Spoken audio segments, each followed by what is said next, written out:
So starting the nonprofit, I was kind of going to with that mentality of how can we help to make your impact with the dollars you have the best possible way.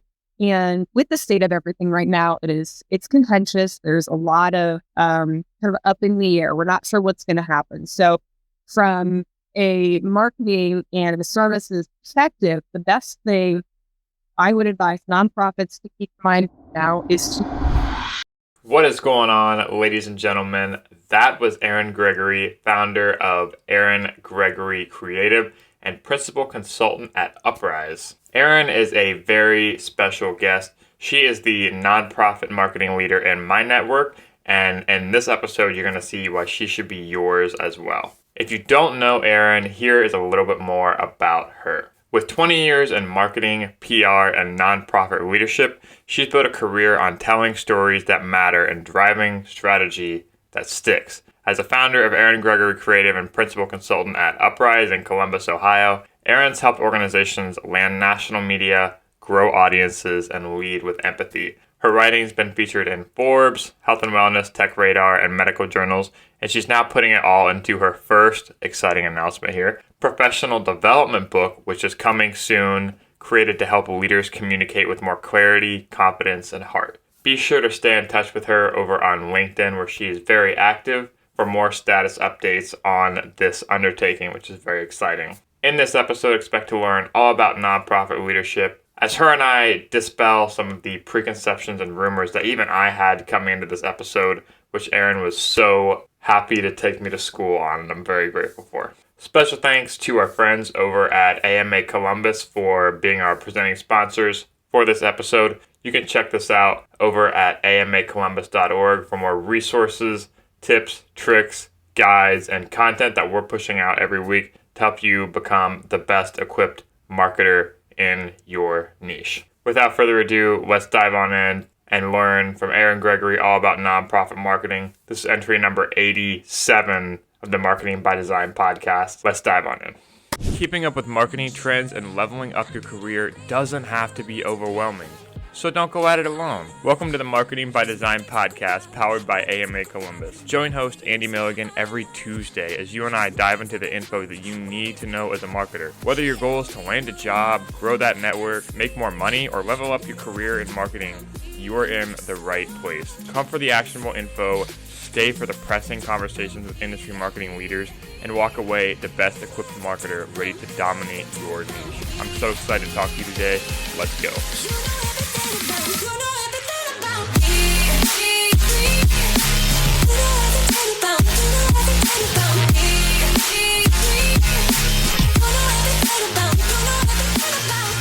Sure. So I got my degree from Ball State University in Indiana in public relations. I always knew I wanted to write in some capacity. That was just kind of my natural outlet from the time I was a kid. So I learned throughout the course of my career how to leverage that to benefit organizations that I supported.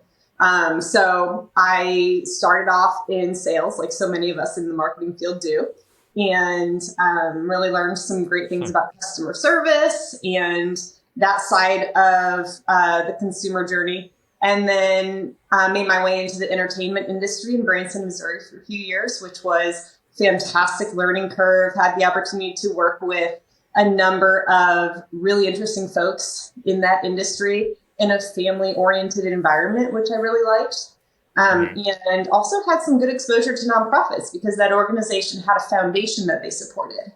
So I did that for a few years. And then when I had my first daughter, realized that particular industry wasn't very conducive to work-life balance. So I took a beat and began freelancing and leveraged some of my contacts through that job to get into journalism and build relationships there, and really loved that side of things. So fast forward, 10, 15 years later, I've had the opportunity to support nonprofits in a number of different capacities, from being a development and marketing director and membership director. And throughout all of that, I kept the journalism sort of, we'll call it side hustle, in my back pocket and supported a number of magazines and newspapers. And that helped to launch my consulting career, which I sort of fell into amidst the pandemic, like so many of us had to pivot during that time. And I was put in touch with Keith Stevens, who is the founder and owner of Uprise and former CEO of Protein Solutions, PSI, and started doing marketing support for them, helped launch Uprise, and have supported them in some capacity over the last almost 5 years now. Nice. Yeah, that's a great summary. And like this is why I love like having these conversations, because all these different mediums, it's like, and it kind of goes into personal branding a little bit. It's like, how do you identify yourself? But it's like we all have these so many like diverse experiences and how they shape us into kind of like our perspective to marketing now. And like and that's like the dissociation, because we all have these things, but when you're talking to other people, you have to very kind of pick one. And that's the struggle a lot of us go through, whether it's service-based or, customer-based, the one person that you add the most value to. And I think there's a lot of internal work for us all to do on that front, but you're very much, you did very well kind of branding yourself as the nonprofit resource that I could lean on in my career. And like the interesting thing that kind of stood out to me when you were talking was the sales background. Because traditionally you have like, and I even heard like some conflicting like popular beliefs. This is what I'm learning as I get to know you more, is that like you're very not by the book or traditional. So like I think sales, and I think one totally different thing, and then I think creative, and I think a totally different thing, and also nonprofits. So talk to me about like how your sales experience, maybe having that like in the beginning, kind of shape the way that you're able to maybe stand up for yourself or create opportunities that maybe a lot of other creative people or people that work with nonprofits, where it's very traditionally relationship driven, and sales can be like sales and money can be something that's kind of shoved in the back burner. A lot of what we're very transparent about, money and finances and results on the show, and just kind of showing like other marketers kind of what's possible. Because I think a lot of people, especially when they're stuck in maybe a job where they're not valued or a certain career path, they kind of get into a conservative mindset. So how did that sales experience kind of help you out in the beginning there?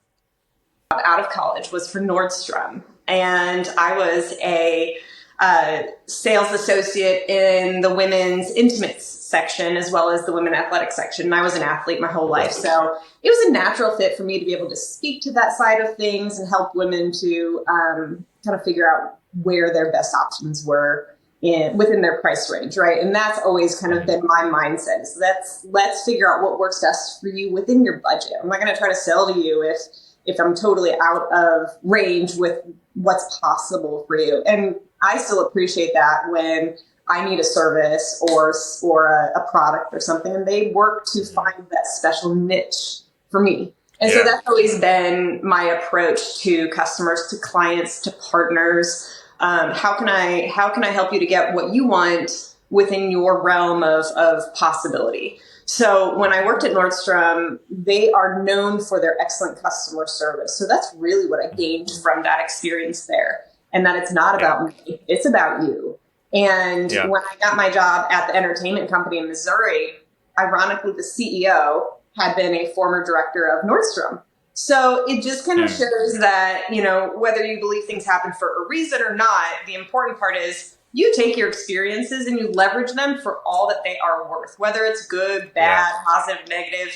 There's a learning process in there. I knew retail and sales was not going to be my future, but there was significant value in what I took from that job, and it helped me to get the next one. Mm-hmm. Yeah, that's awesome. And I think one thing that stands out to me about you particularly a lot is not just like how well it seems that you've retained a network, but you've also like used your past experiences to kind of shape and tell your own story. And I know that sounds like very woo, like LinkedIn posty, but that's the thing, that because I think a lot of people, especially when they're young, they think like they're always being told to brand themselves, right? And they think like be aware of shiny object syndrome, really dive in all in on one thing and get to know it. Where I think there's a ton of value in the beginning. Obviously, there comes a transition point, and every phase of life has its different priorities. But where you just dive in and you say yes to everything. And I think what you've done a really good job at is like using those experiences to kind of build your network and also retain that, and to be able to add value to maybe things that are in a niche that don't traditionally have exposure, to people with those skill sets. Whether those were different jobs that you had or different clients you're able to serve. I think that is awesome. But and also the ability to like be able to really talk to and communicate with the people that you're trying to help. I think, and we all try and think of like the times when what has led us to like purchase decisions and things where we felt comfortable like in a buying experience. That's what marketing is leading people like towards purchases and doing that in the right way. And I think being able to really empathize is, you hit on that. Like you were the past case study of the person that you were trying to help. And I think if we can kind of remove ourselves from the mindset of trying to get to the outcome of, okay, success is a sale, rather than we're trying to help them reach like the right outcome that they want. I think that's a good take back as well as the stuff I'm hearing as you're talking. So, but the one thing I did want to highlight on based on what you just said is kind of retaining that network, because I think like when a lot of marketers are young, what they don't do is a good job of saying this is like keeping in touch with people. And I know just from the brief interactions we've had, you're very socially aware is how I would say it. And when you talk to someone, you feel like they're the center of attention and like they remember that. And even just like hearing what Keith said about very much echoing the confirmation bias that I had. But it seems like as you've gone through these different experiences that maybe when you see them, they seem totally unrelated, that you've been able to not just take the lessons, but also retain that network. Is there any advice you could give in terms of being able to stay in touch with people, retain a network, and also leveraging those past skills that you've learned along the way? Sure. So there's a lot packed in that. I try to ask like simple questions, No, but then it's like it's a good question. So it's a lifelong process, right? And I try to approach things empathetically, both from a customer perspective, but also from a partner perspective. And being a full-time consultant, I work with a lot of other consultants, and it's combining teams of various capacities. So there's always a bit of nuance with each project or each partnership. And taking the time to understand who you're working with, because it's all about people, is really going to help you whatever your job is. So it's always been my priority to try to get to know the folks I'm working with, understand what their strengths are, understand how those strengths play with mine, and then find a happy middle ground so that we can all be productive together. That's obviously kind of a pie in the sky response, because it's not always that clean. But over the course of my career in particular, I've had a number of instances that have helped to foster my humility. And kind of what you're speaking to with LinkedIn and stuff, that imposter syndrome is very real. And understanding how to build relationships, grow your network, and value every person who essentially gives you the time to listen, and doing your part to, let me rephrase that. So growing your network and then doing your part to foster that network. So for me, whether you're new to the industry, whether you're senior to the industry, if you would like my journey, if you're going to give me the opportunity to be a part of your journey, I'll value that. Whether it's through mentorship, whether it's through service, whether it's just helping you with your own network, building those relationships is fundamental. And that's how I've ended up where I am, by others opening me to their network. So part of it is just my way of giving back to the industry that has really given me a lot, and furthering that approach in our industry, because there's enough negative in the world. I think that if we all kind of help to boost each other up, we'll see a big difference. That was a really I love long that. answer. I hope you can chop that up a little bit No, better. that was beautiful. That was awesome. I mean, and that's something that we connected over too, was just being very open about, like, I really value your time. Um, and that's what I've learned, is that when you put yourself out there, when you are making asks on people's time, that's really what the most valuable thing is. Mhm. And people always, especially when you're not the one that has a ton of it, when you're not the young one, when you have competing priorities, you have family, like, Yeah. and when it comes to retaining a network, it's like, the good thing about that is, and I heard this recently from Sawhill Bloom on a podcast, but it's not one of those things. Retaining your network is actually sounds like a super daunting task, right? Because there's this like scientific theory that humans are only meant to like interact with 150 people like in their lifetime, just from our like tribal nature of being cavemen. Like that's the only amount of people that we would normally be referred to. And now it's just millions, right? So Yeah. how do we not overwhelm ourselves with, staying in touch with the right people? And obviously life will bring out these nuances and phases, but especially in a career like marketing or job search or something like this, it doesn't take as much as you think. It takes a message. It takes one trip a year. It takes just something small to let other people know that you're thinking about them. And those things go a really long way. Like even just a small message there, a connection on LinkedIn, a comment, and you'll see like the compounding benefits of things like that. It's almost like the stock market. And I'm not at a point yet where I think I can fully appreciate that. I don't think a lot of other marketers, when they're young, are. But then when you look back, when you're in a career or when you actually have an ask, where you're maybe going through a transition, making a move, or you need a job opportunity, that network is all you have. And investing into that and providing value to other people, it should be the forefront of all of our lives. So that's one thing I'm one of the many things I'm learning from you. So, but when we talk about nonprofit marketing, right? Mhm. You have vast experience. You have your past experience that kind of helps you add more value in this area. Nonprofit marketing, there is a lot of objection tackling to do sometimes. So that's what we're going to do today a little bit, is tackle some objections. Sure. Some that come to mind for me are maybe there isn't a ton of budget involved, or we're just here to, for the greater good. You're here to volunteer time. Incentives have to be holistically driven. And all those things are great. I think it's a big reason why we add, I see a lot of alignment with your, North Star and priorities there too. But have you had experiences where maybe those aren't the case, or what do you say when you hear objections like that come up?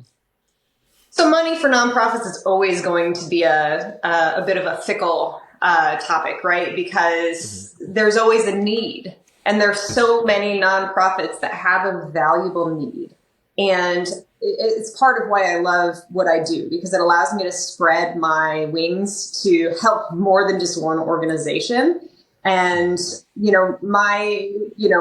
Keith kind of summarized it perfectly for me one time when we were speaking to a client, that I really am striving to just make an impact. And for the sake of my kids and the example that we set for them.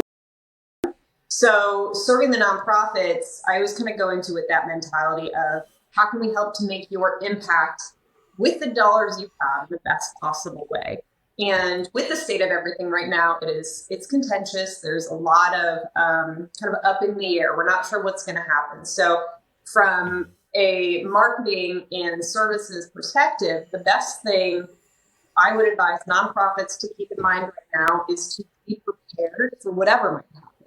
And that might mean, looking at your team and seeing if there's ways to optimize the folks on your team to better fulfill the needs that you have as an organization. If you're reliant on one funding stream, consider how else you can diversify that. If there are organizations, companies who have foundations, or individual donors who you haven't tapped into, We talked about building relationships a lot when it comes to sales or development for nonprofits.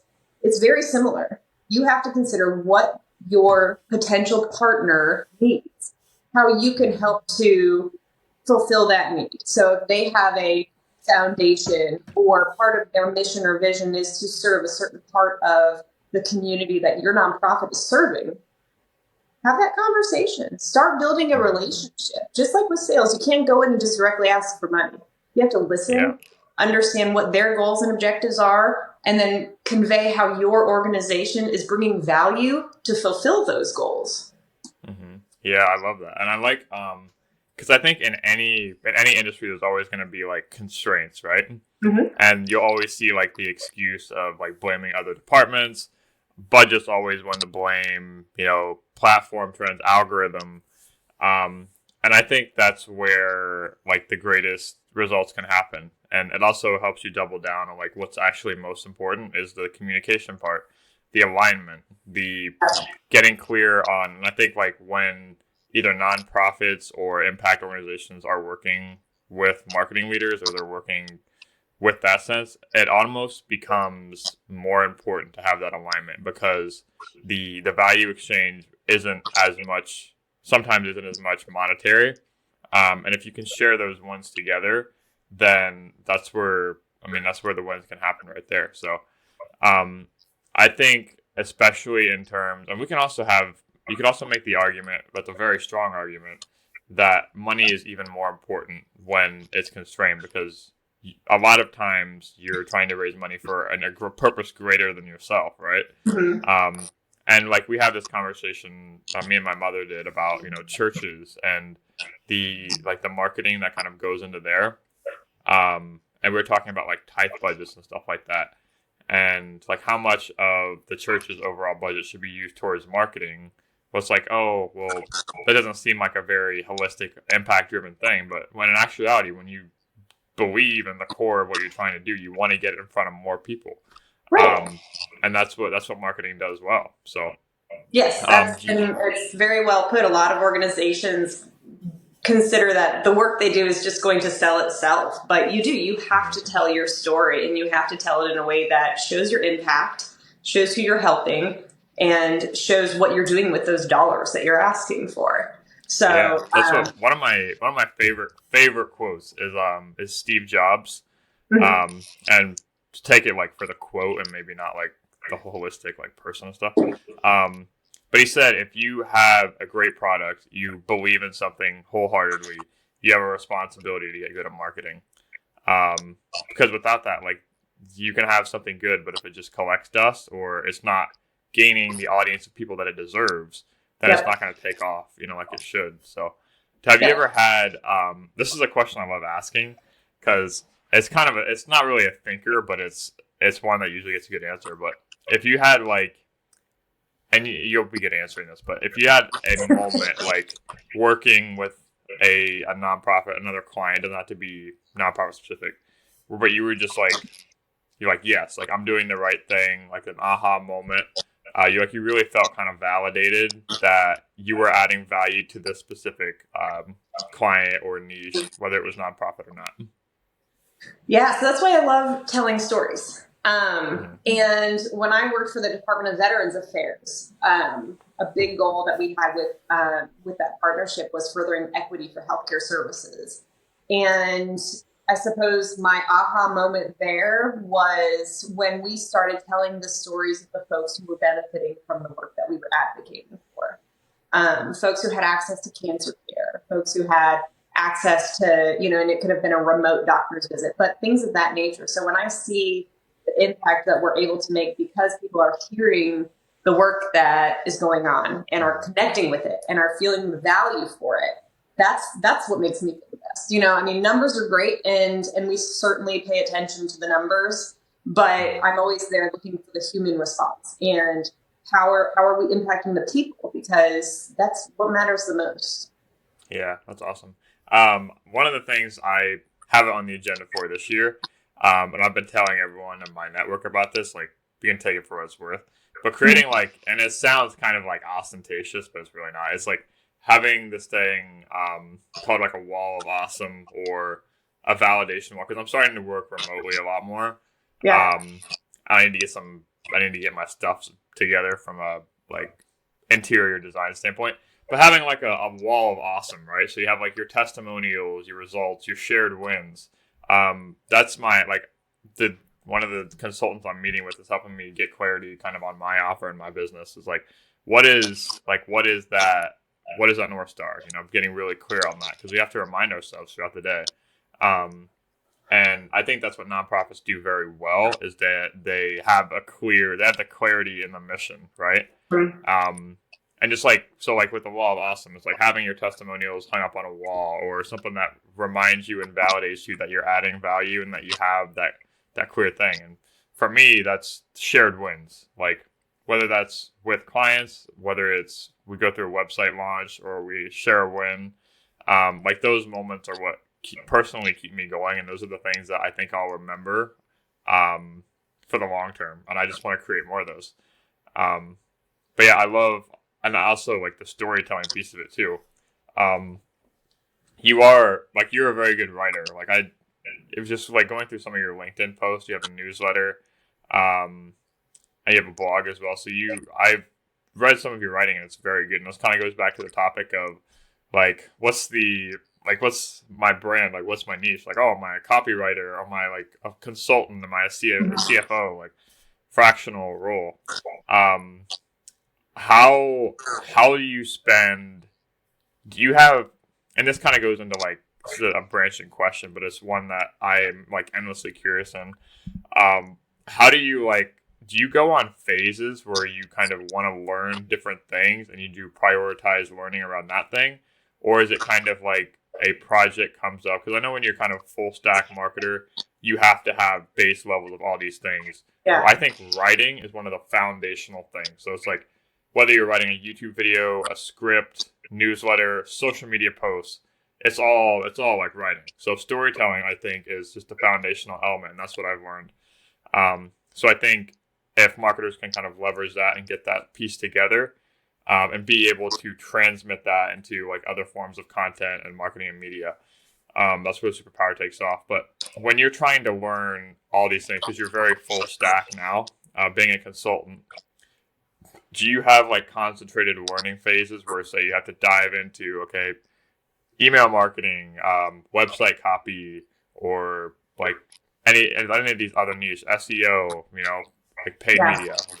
How do you approach new challenges, new things to learn, and what's your general approach to just having to kind of be full stack like that?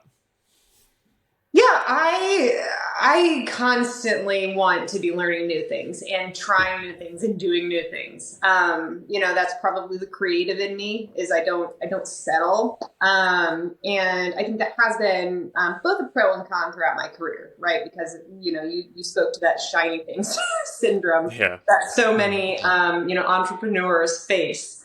And it is real. You're always kind of watching to see what's next. And that is important because you have to follow the market, but you also have to know where you sit in that market.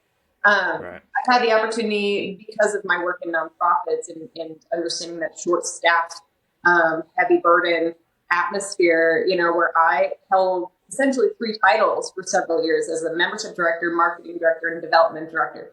So at that point, I had not done formalized development aside from, what I had helped the executive director with. And I had not managed an entire team. So that was kind of a situation where I was essentially thrown in and I could sink or swim. No pun intended. I was a swimmer for 20 years. So I swam. And you just kind of have to have that flexibility to be able to learn as you go, or stay where you are. And if you're happy there, great, you found your niche. But for me, I'm always wanting to learn more, to add value, to follow the market, to see what is coming, to stay relevant. Yeah, I love that. Like add value. So I think that's how you can balance it in like 2 ways, right? So you have your niche and you know what you deliver the most value in personally, just because of your skill set and your natural interest.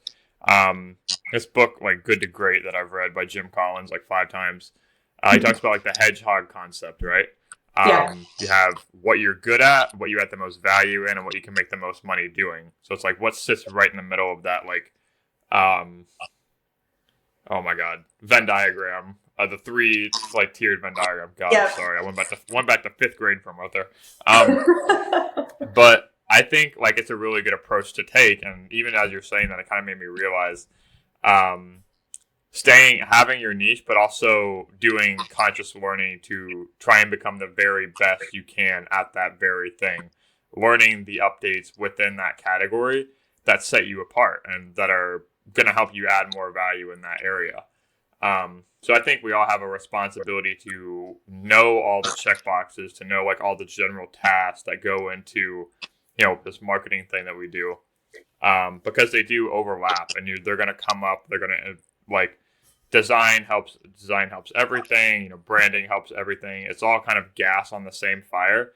But where the people that set themselves apart and do really well is that they have their niche and they're just relentless about becoming the very best at it. But yeah, I love that. It's really fascinating, and I think like your approach to it is a really good one. But yeah, so on to what do you have like? What's the biggest thing that fascinates you right now in terms of looking forward? I know you work a lot with Uprise now, and I'm not asking for like a 5-year plan because I swear to God, when you get asked that, it's like so like stressful. Don't know if I can give you one. It's like it's like I don't know what I'm doing next month. Right.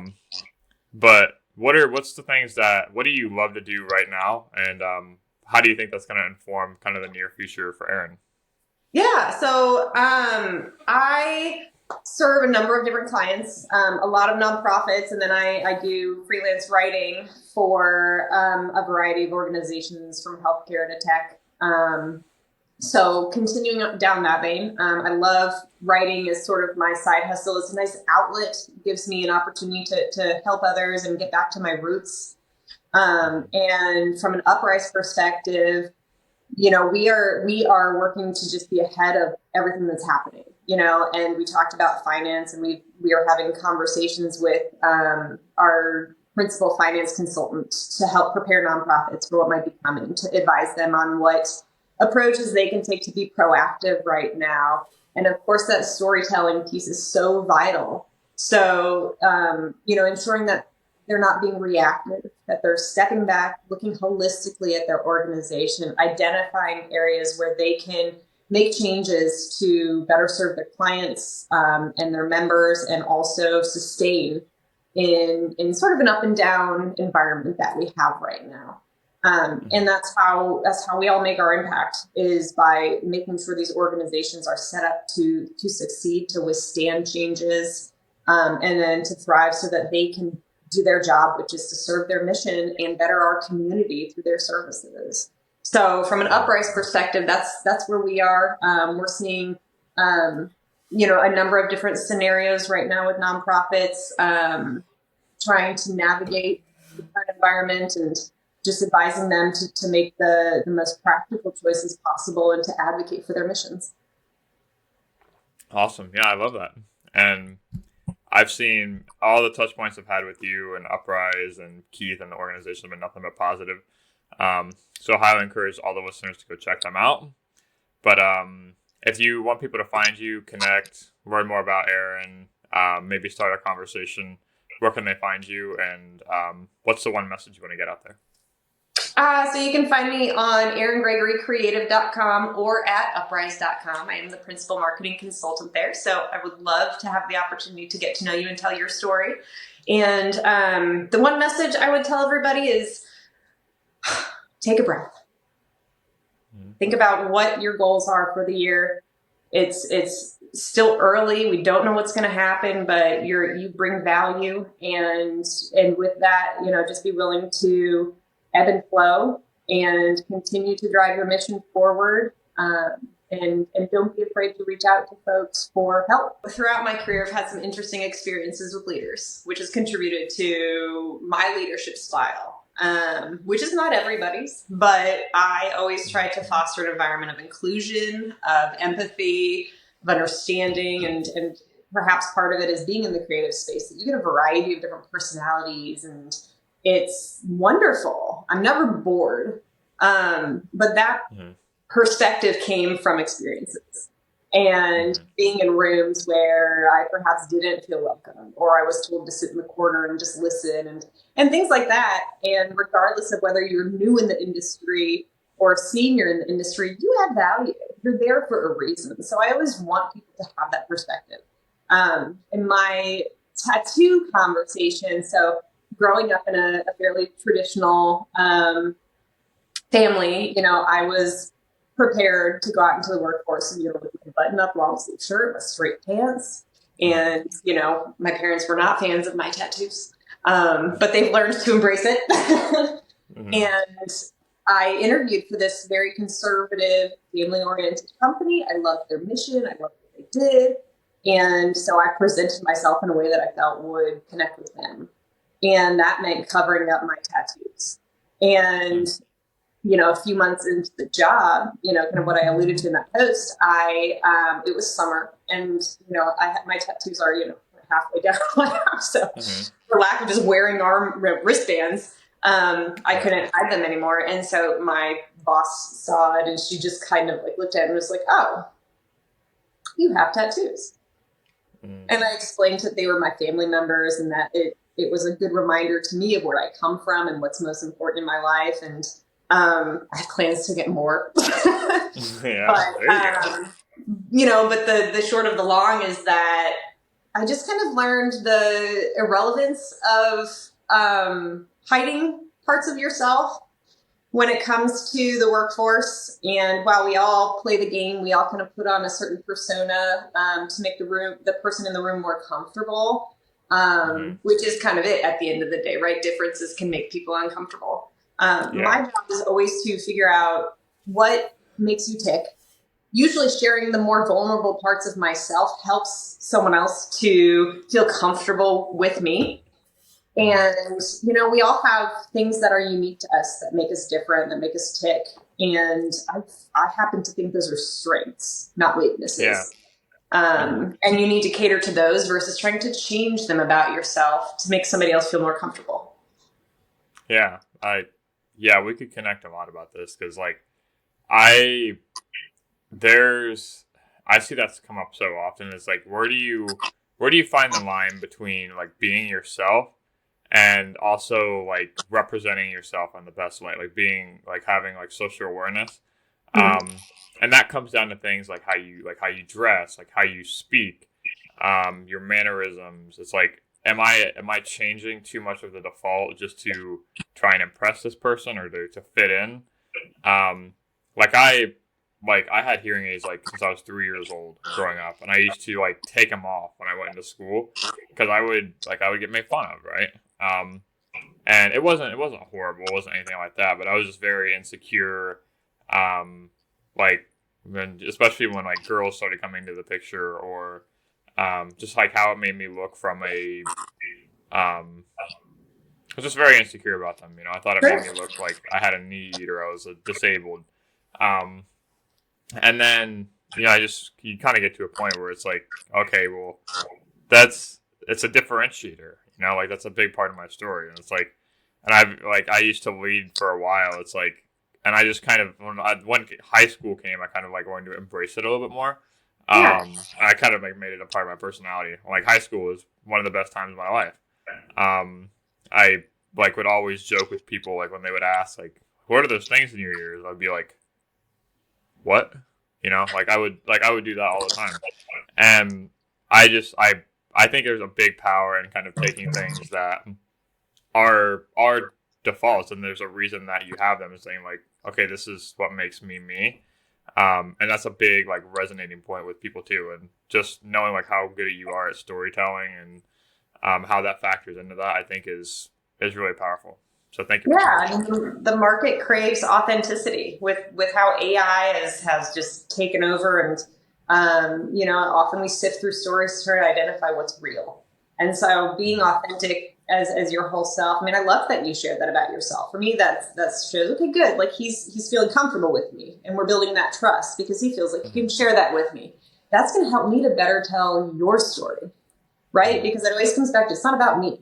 My job is to make the room a place where conversation can flow, that people can share what their concerns are, what their goals are, what they want to do next. And then I can kind of regurgitate that back to them in a fashion that we connect with their audience. Yes.